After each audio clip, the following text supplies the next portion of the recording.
If you could design your own private world to live in, what all would you include? Hi everyone, Ken here. Welcome to this house. In 1849, Edmund Converse was born into a middle-class Boston family. Growing up, he enjoyed tinkering with machines, so it was no surprise that after finishing college, he filed dozens of patents. Most importantly, he developed a new system for lock joints which revolutionized the engineering field. Fresh out of college, he licensed his patents for lock joints, which resulted in him earning millions of dollars within a few short years. By his late 30s and early 40s, not only was he managing the National Tube Works company, but he took on the role of team president for the Pittsburgh Alleghenies baseball team. Around this time, he began networking with other rich men, and as an intelligent and outgoing guy, he was invited to join several social clubs. His new friend, J.P. Morgan, persuaded him to acquire dozens of smaller engineering companies with Morgan's money and merge them with National Tube Works. Edmund quickly and professionally pulled off this monumental feat without a hitch, and soon after, he was asked to oversee the mergers that would create U.S. Steel and Bankers Trust. He took a seat on the boards of both companies, and his net worth began multiplying by the month. Then he was appointed to the president of Bankers Trust and had more money than he could spend in a lifetime. He started spending it by building a large townhouse in Manhattan, but by the late 1890s, all the best lots were already spoken for, so he began searching for other ways to spend his money. Around 1900, he started to plan his dream house. Edmund purchased neighboring farms in Greenwich, Connecticut, until, after 4 years of rigorous negotiations, he had acquired 1,481 contiguous acres. Towards the waterfront portion of his property, he constructed a massive mansion which he named Conyers Manor, based on the Old English spelling of his name. Surrounding it on all sides were lush gardens, some of which were formal with exotic plants lining garden paths.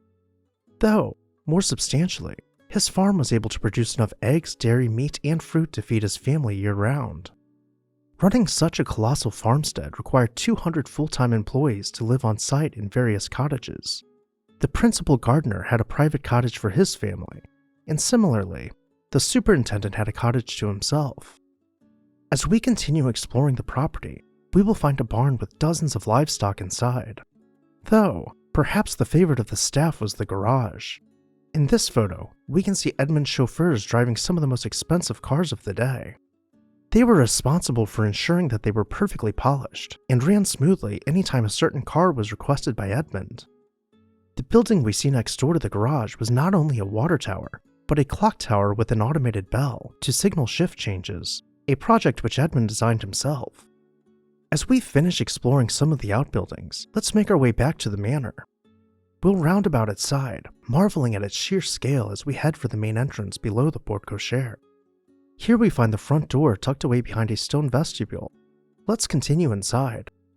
Upon entering the house, we are welcomed into the antehall strewn with antique European tapestries. This leads to the 2-story Great Hall, where a built-in pipe organ dominates the wall opposite of us.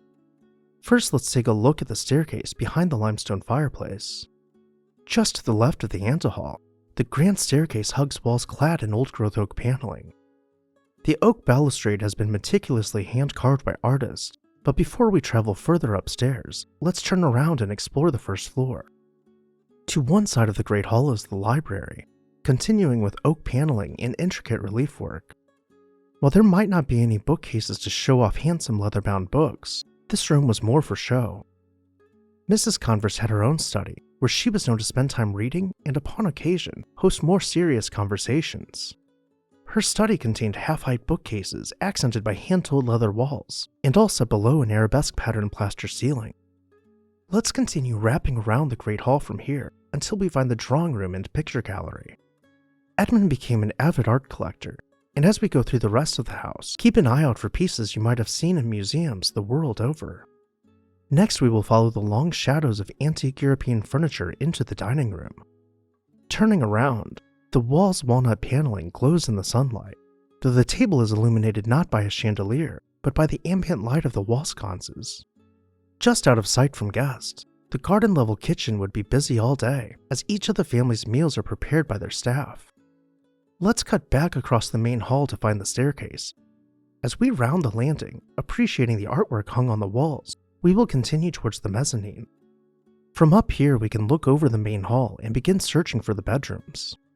Edmund and his wife shared the same bedroom, though, as was still customary for the time, they kept separate beds.